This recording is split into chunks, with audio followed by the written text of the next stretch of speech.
Hello, and welcome back to our podcast, Flower Farming in New Zealand, where we dig into the detail of growing beautiful blooms here in Aotearoa. I'm your host, Jo Robinson, a flower farmer, a flower lover, and a creator of floral works. I'm keen to encourage the growing, buying, selling, and the use of our gorgeous local and seasonal flowers. This season, the podcast is brought to you by United Flower Growers, or as it's known in the trade, UFG. Talk to UFG today about buying or selling your flowers through their organisation. Hello, and welcome to the podcast. Today we have a very special guest who has an incredible lineup of attributes, I suppose, to her name and lots of different parts to her business. Welcome to Melanie. Melanie, would you like to introduce yourself and tell us a little bit about your suite of business enterprises? Because you're not just a flower farmer at all, are you? No, thank you, Jo. It is so nice to be here and, yes, actually making this work. I've got to interrupt Melanie there because this has been a drama. We have tried to do this recording numerous times and so many things have gone wrong. The recording, the technical side wouldn't work, and then Melanie was really busy, then we were busy, then she was off, and drama. We're here today. Now can you introduce yourself? Yes, we have a number of businesses that we started with Paddock Pantry about 8 years ago, and that started doing some flowers in there and then decided to open a florist store six years ago, not long before COVID. We virtually went straight into COVID with that. Great timing.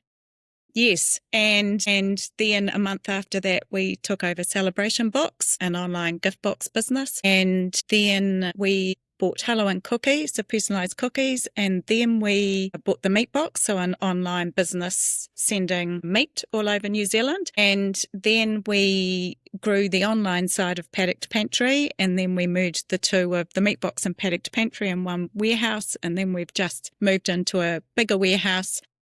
And then alongside that, what we've been doing for 20 years is service stations. So we've got a number of Z service stations. And on that side, community champion is my job title. So I love the whole community side of what we do in that. You're a true people person.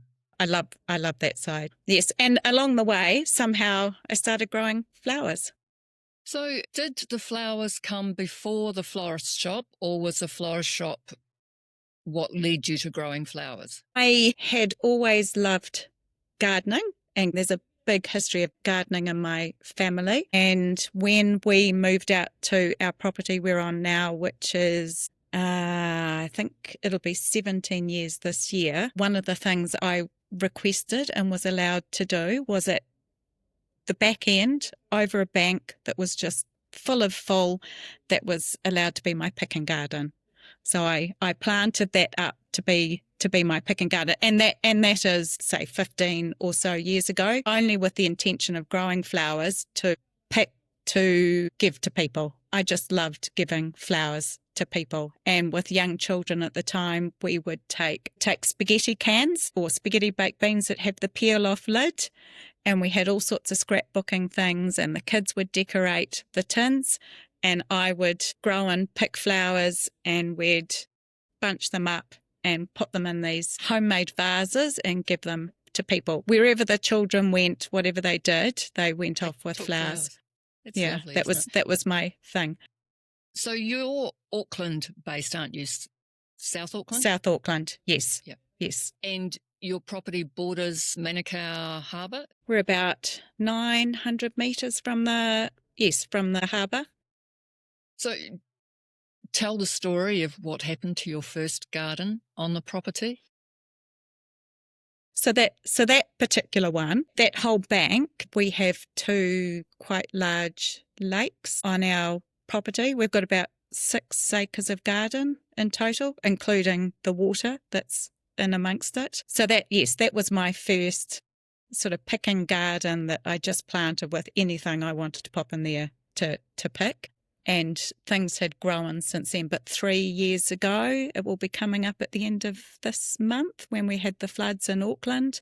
yes, I lost that. It all pretty much disappeared into the Manukau Harbour.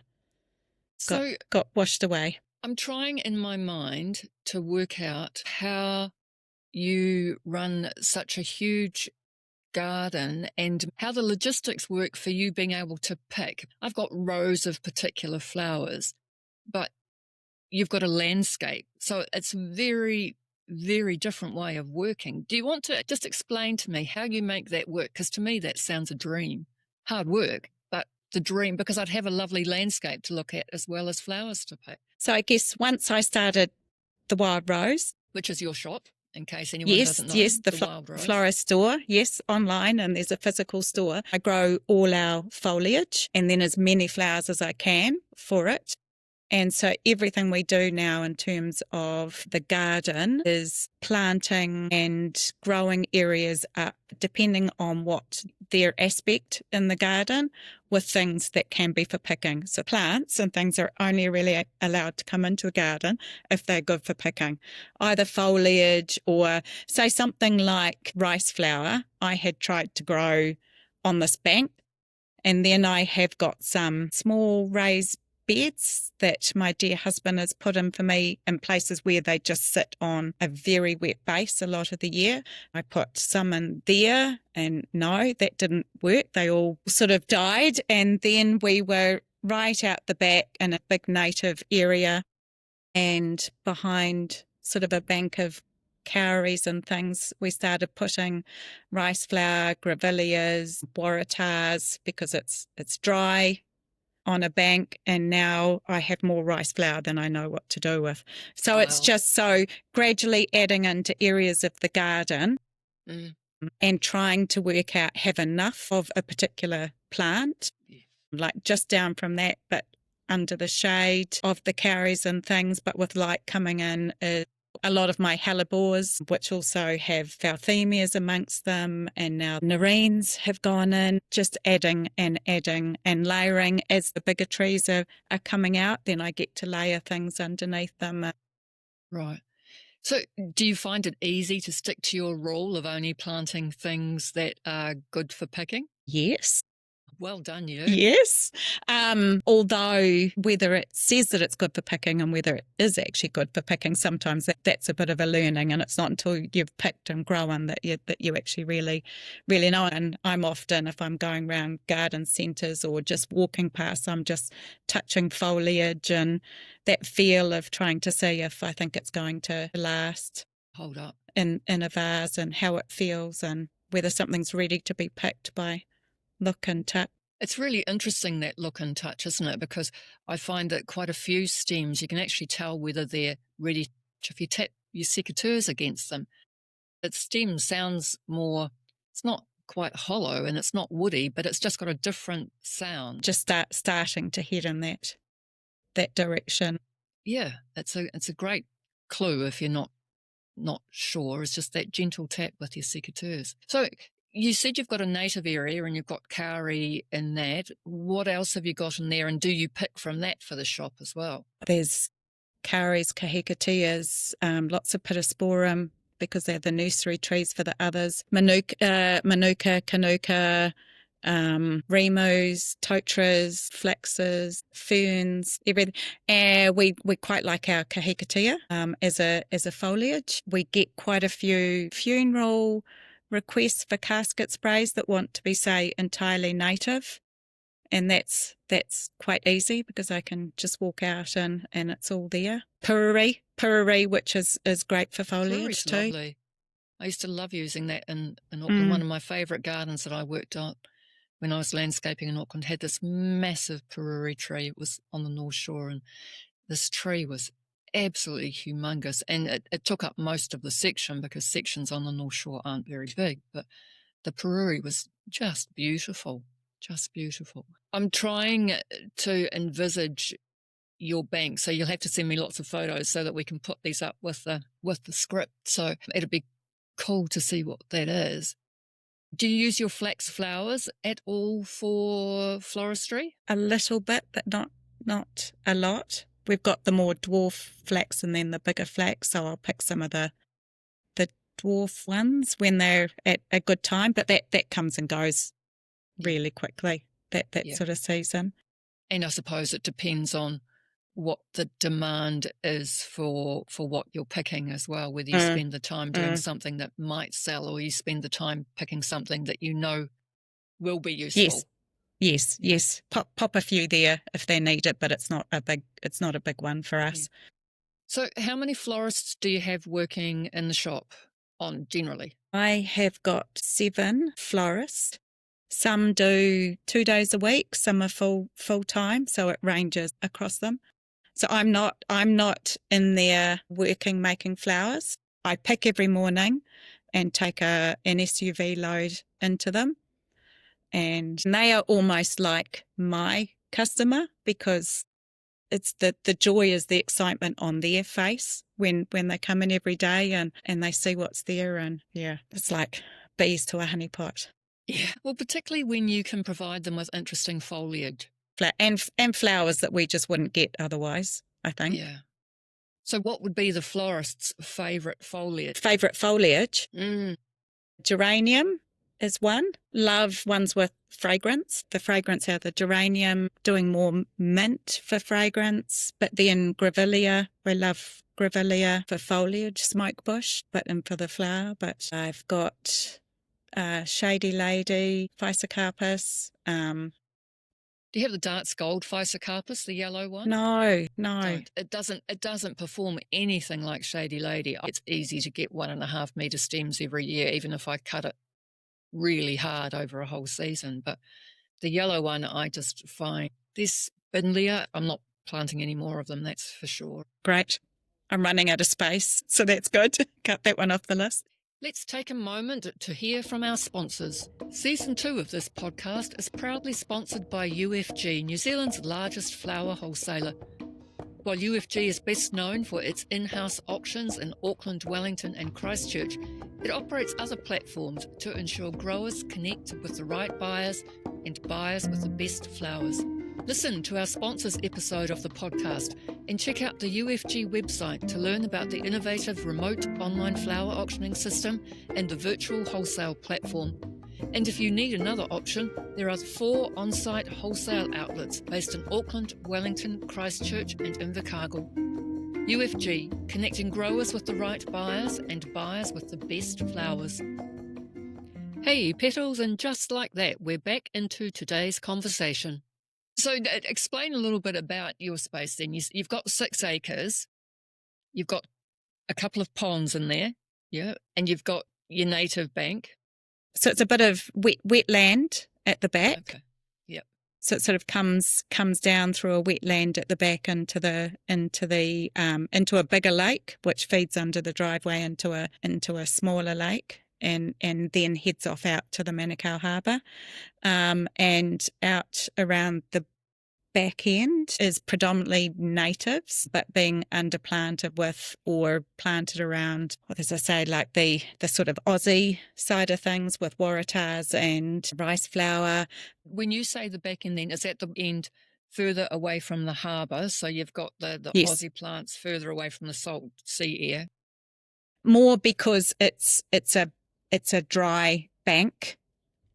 A sort of a sunny, dry bank, and that's just, where they seem to be flourishing. And up and behind, our neighbour has done a Caro hedge the whole way along our border. So we used to have a big Leighton Green hedge, which we took out because they had nicely provided this windbreak. So that opened up space to put in, fit in behind some of these other trees for picking that nobody really sees unless they know to walk along. And then running down. A windy site? Yes. As in straight off the harbour? Yes, or coming up. Yes, coming from any direction. Okay. It's very windy. Very exposed. Yes. So if you're exposed, like where you said your flowers, you said you've got some beds and some just within the landscape, how do you work out where you're going to put them? Is it all based on their growing needs or colour? Because if you're looking at it as your landscape, how do you organise that? The bed sometimes maybe is a little bit who's free, Like all flower farmers, let's be real. That is reality. who's free, who's got space. There's new ones I've just added in some 1 metre round birdies. Yeah, the corrugated iron looking ones. Yes, which is have gone into an area that had iris, but it's a very wet area, and I was just getting fed up with weeding. The weeds just threw these iris the whole time. They were too labour intensive, far too many iris for what we actually get through. So took those out and put in these raised beds beside a new little, tidied out an old shed that was sitting beside it to turn into my new she shed.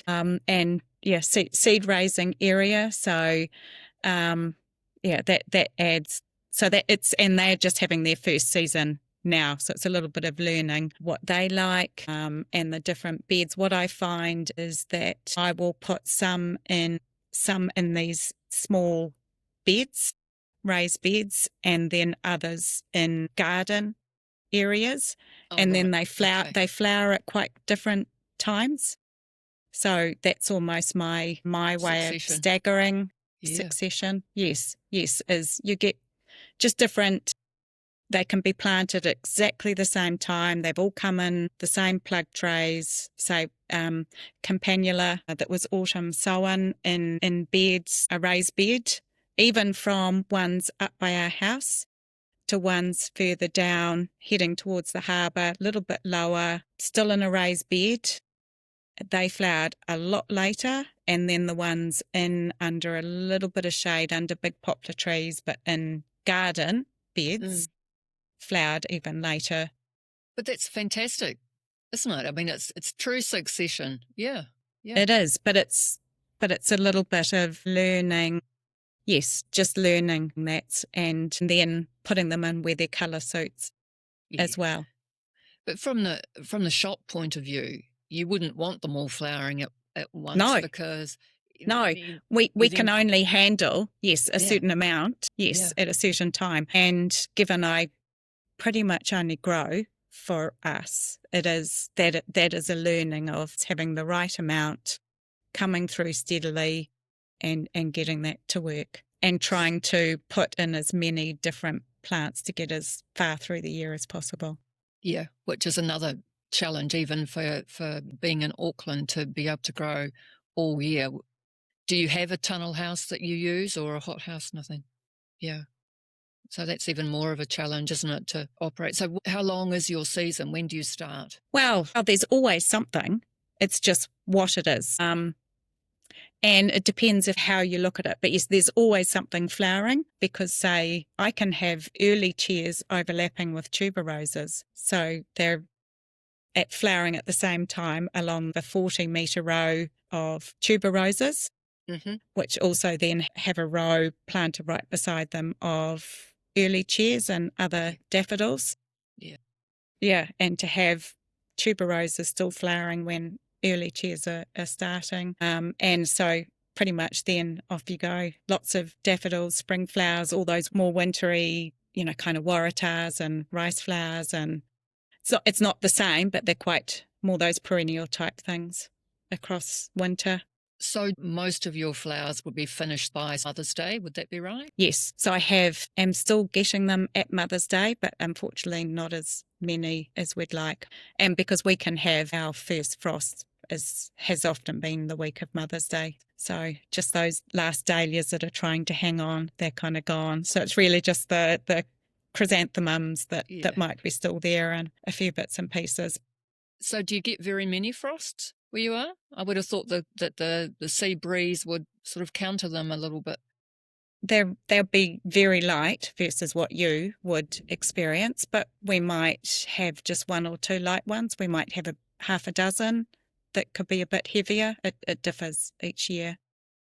Now, you said that you were turning a shed there into your she shed and your seed sowing. So do you actually do a fair number of annuals as well, or are they just to top up the beds where you've got a space? I was starting to do them, and then I do now get a core amount of plugs and then just grow some extra from seed.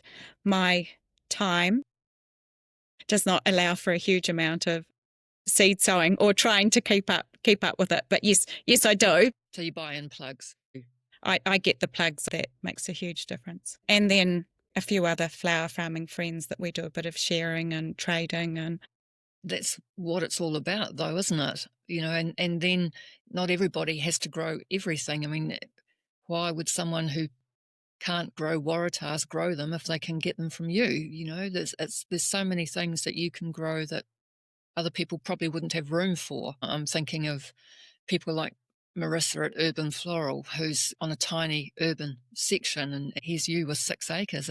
There's such different businesses, but you're both yes, growing flowers, just in yes.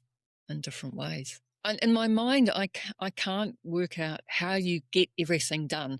I mean, we're on 20 acres and we don't have the intensity of growth, I don't think, that you do, because we have the fields of the peonies, which is a couple of acres, and then we have the landscape with the foliage, and then we have what we call the flower plot, which is half an acre, maybe not even that. So it was 6 acres, and I'm kind of going... But I guess you don't think of it as 6 acres of pickable. It just happens to be spread around. Mm. So do you bring your florists out from the shop and let them wander and choose what inspires them? We now do we've just done last November did our 3rd version of it, but where they come out on a Sunday afternoon after the store's closed, because we're open 7 days a week, and come out, and there's bubbles and afternoon tea, and we walk around and they can pick whatever they want, because yes, they don't get to see it growing and they love it. I think it's like the highlight of their year is to come and walk around and just pick and see it all in that height of spring glory, and then pick it, come back, and then I've decided on a vessel, and then we use Mullumbeka as our oasis network. Yep. Which I grow a lot of as well. And and then they just get to pick the flowers they want and go wild and create and have a lot of fun. But they can also see what opportunities there are. If they can wander, they can see what you're growing, and something might get their attention. And they all like quite different things. Yes, I bet they do. Different personalities, different styles, everything is different. I love the idea of the Mullumbeka, though, as your oasis. I use straw, linseed straw, because it's really quite gnarly and hold on to itself, but it works really well as a base instead of oasis, because I don't use any plastics like you. But Mullumbeka, what a fantastic idea, because you've got all the space between all the sticky... We love it. And, and things can go in and out, and it's fantastic. It's an amazing idea. I just love that idea. So what particular things have you got planned for 2026? Are you planting more? Don't tell me you're opening another florist shop, because I'll just have to shake my head and said, you don't have time. No. There's some developments, but they're probably in the starting stages. Not to be, well, no, or more in the almost their stages, but not quite ready to be spoken about. That's cool. Publicly. From the growing side and things, is we have got Franklin Hospice Garden Ramble, and they're coming to our garden in November. So that they came 6 years ago when they're in our sort of area.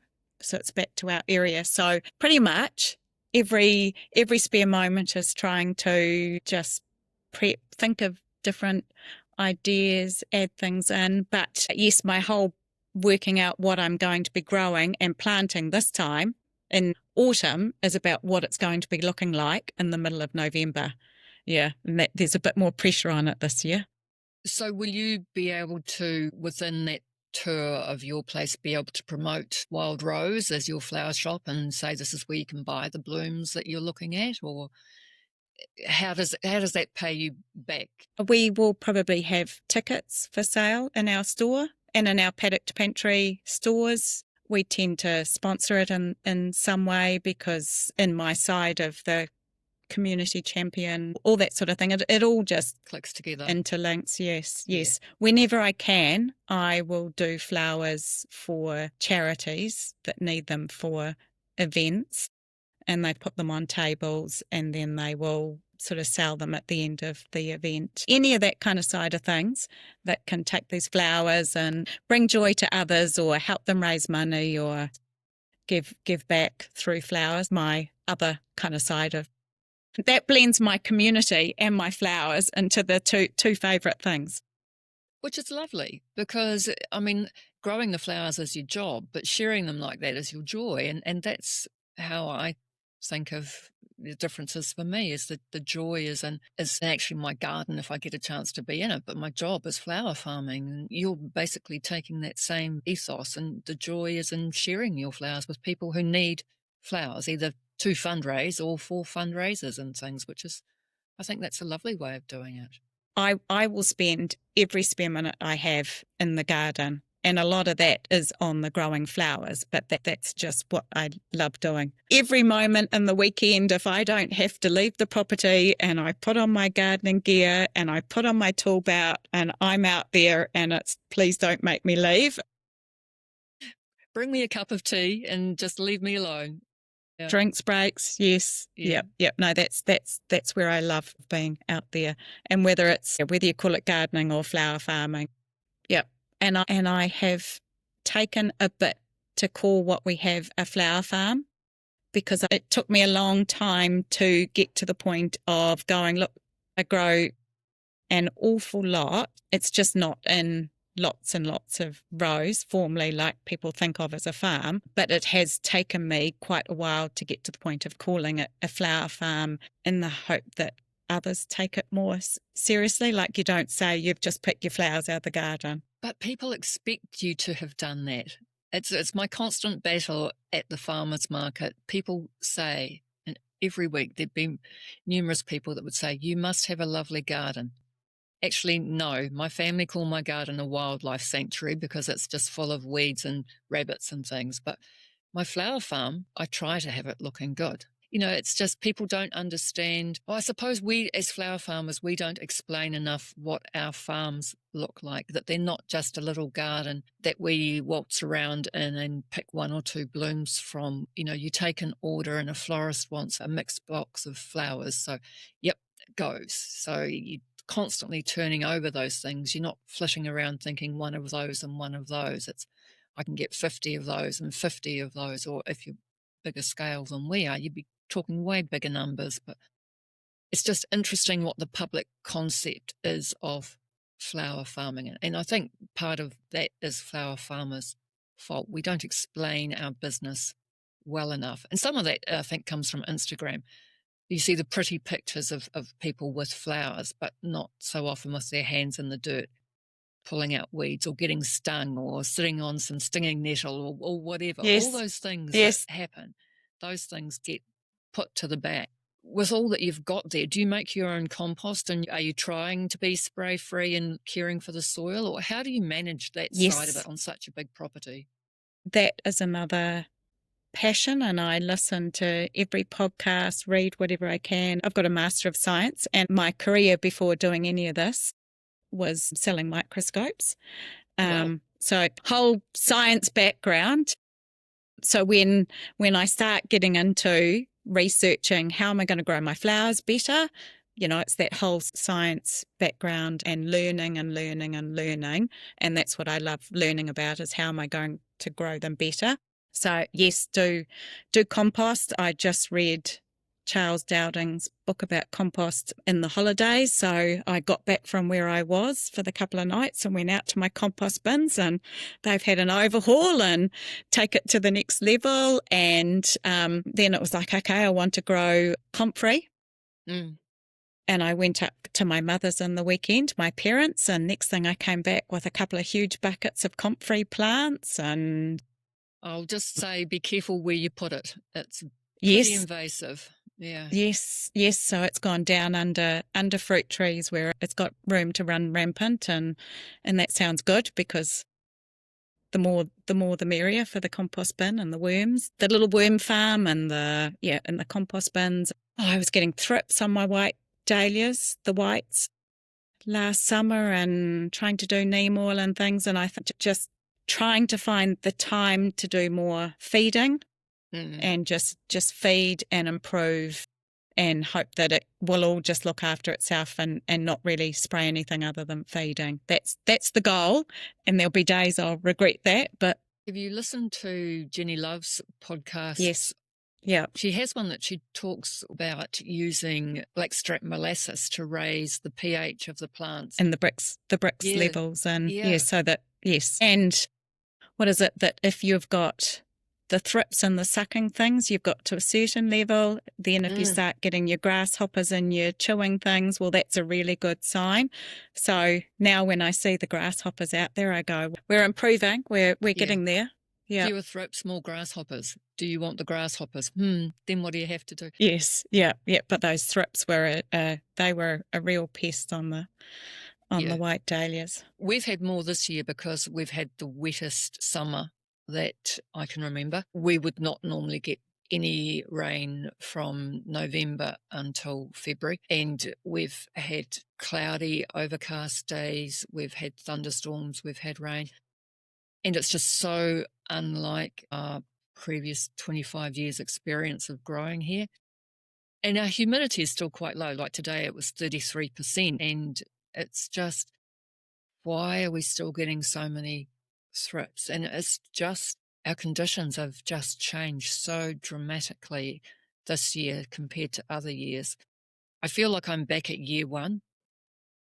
I think no matter how much you learn and how much you've done, there's always something out there that's going to come out and get you, and you've got to learn again and experience. Our big learning curve, apart from the weather this year, has been we bought in some potting mix, and it's totally infested with fat hen. Totally. I don't know what fat hen is. Fat hens are an annual weed with 1 million seed heads on each, and it has quite I'll have to Google it after this. Yeah, a tenacious root system on it, and it's just, we've now got it everywhere. We haven't so far managed to make enough of our own compost. We've got a big compost bin. It's 9 metres long by 3 metres deep and 1.5 metres tall, but it's just, we can't get it hot enough to use it all each year, so we can only use 1/3 of it each year. So it's a battle. And constantly buying some as well, but keep aiming to produce as much as possible. Yeah. And do you find that, do you feed the soil with a particular product, or do you do anything in particular to help the soil so that the plants are healthier? I use Korean natural farming methods, so we use various Korean natural farming potions to help boost the microbes in the soil. All the witchy poo. The witchy potions. I love my witchy potions. And I love the sound of that, and I would love to. And I like just getting my comfrey so I can start making my comfrey tea and things. Which is exactly the same idea. Yes, I've listened to it all, and I just gradually keep adding bit by bit as I get to find a bit more time. I love the idea of all of that. I just am not quite there yet. I listened to one, I can't remember who it was, talking about if a plant that you're growing seems to be struggling, then use the detritus from that plant to make your feed for that same group of plants. And they were talking about tomatoes. So they were saying, if your tomatoes are diseased, use all your trimmings off your tomatoes to make your foliar feed, because that plant's already growing. It has within it all the chemicals and things that it naturally needs to grow. So you're actually releasing those same things back to your plant in a concentrated form by making the liquid fertilizer from the trimmings from those plants. I haven't done it as an experiment to see whether it actually makes any difference, or whether it's actually would work with any foliar tea, but to do it with its own material, in a way it makes sense. Although if your plants are struggling, do they actually have enough? Here's your science brain needs to work this one out for me. Would they have enough? and then you're going to have to do a proper test with enough it does need plants in the same conditions, and your control versus your... Yeah, which is, I can just see you lining that up in your brain now. Your science brain has just kicked in and you're going off to work that out.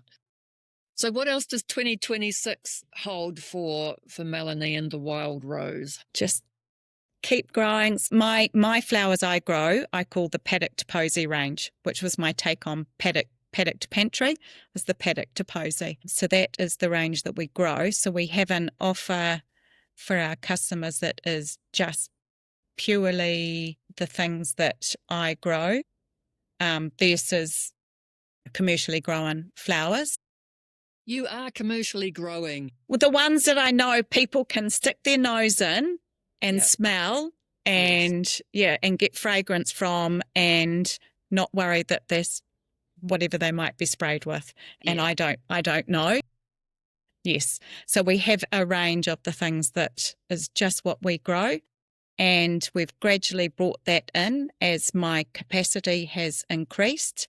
And we're just about to put online generally been smaller bunches, and now we're going to put online like a full proper bouquet offer in that and expanding that range. That is the goal. I would love to get the point that we don't have to buy anything in, but we'll never get to that point. It's not realistic. But the goal is to have gone from sort of buying virtually everything in to only supplying a bit. And depending on what the season is, I feel like I'm constantly being sucked dry in terms of how much foliage I have to supply. So that's pretty cool, though. To keep adding to the plants for that, to not have that constant, oh God, what do I pick this time? And it's amazing what you go out and how much there is, more than I think there's going to be. But it's like, really? You need more hydrangea foliage and more and more? Yeah. It's I was talking with Georgie Newbury and she said, trust the garden because you've planned it and you know what's there. And if you just go out and look, you will find enough. There's always something. And just because it's not your first choice or it's not what you went to look for, it doesn't mean it's not quite suitable for the job. It could be better.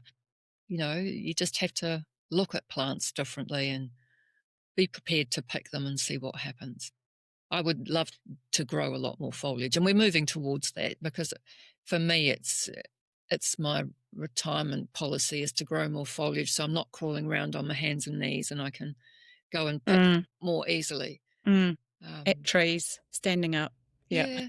And there's not the same time demands in that you don't have to pick today. You could pick tomorrow or the next day.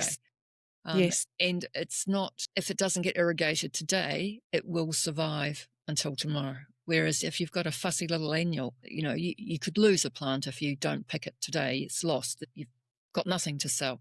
So it kind of makes sense for me. Yes. When things are changing so quickly in the climate that we're working in.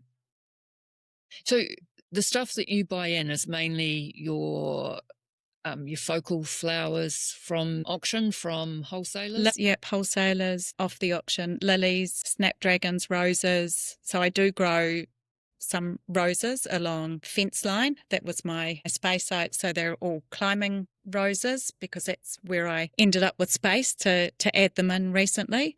But yeah, carnations, gerbras, roses, lilies, the core things that the standard arrangements get built around is what comes in. Big chrysanthemums that are there all year round. I just can't for the life of me work out how you have time to do all these things that you do. Your life must be absolutely like a hamster on a wheel is unkind because the hamster doesn't go anywhere and you're getting somewhere all the time with all the different things that you're doing. But you must just be so busy.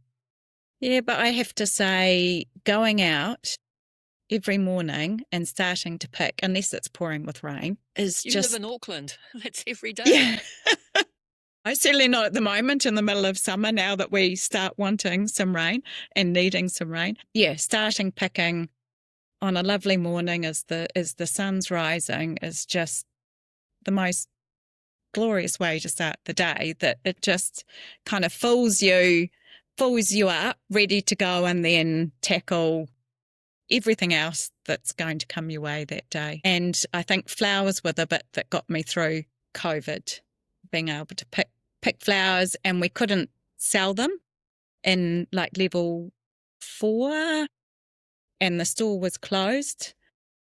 But I kept picking, and picked and put out $25 bunches that people could buy when they came into our grocery store that was allowed to be open in level 4, and all proceeds went to Totara Hospice.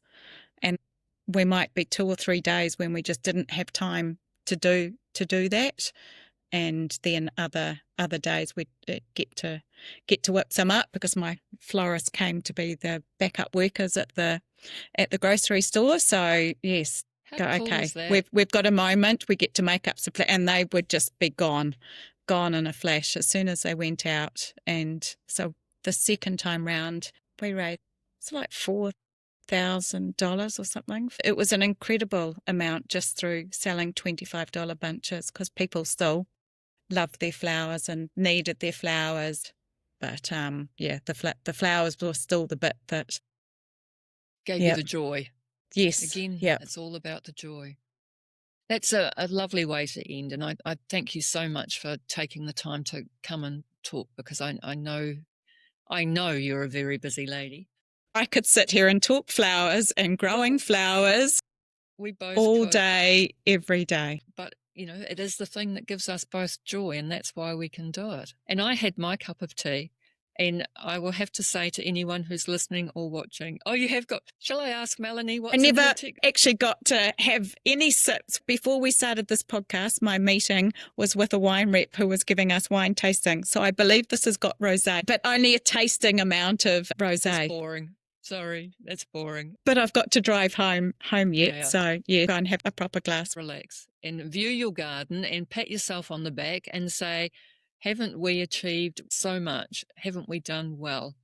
Because that's what you need to be saying, because your community spirit shines through. You're getting the joy you want from your garden and your flower farming. You've got a fantastic florist shop. I think you're doing a fantastic job, and it's just been a joy to talk to you and talk gardens. Thank you. Thank you, Jo. I've loved getting to do this now that we've actually got to do it. And didn't we do it well in the end? Hopefully, yes. Hopefully, thank you. Yes. Until next time, petals, smile, be happy. Please follow along this season, as with the support of UFG, we can bring you flower farming in New Zealand. UFG, New Zealand's largest flower broker. Talk to them today about buying and selling your flowers.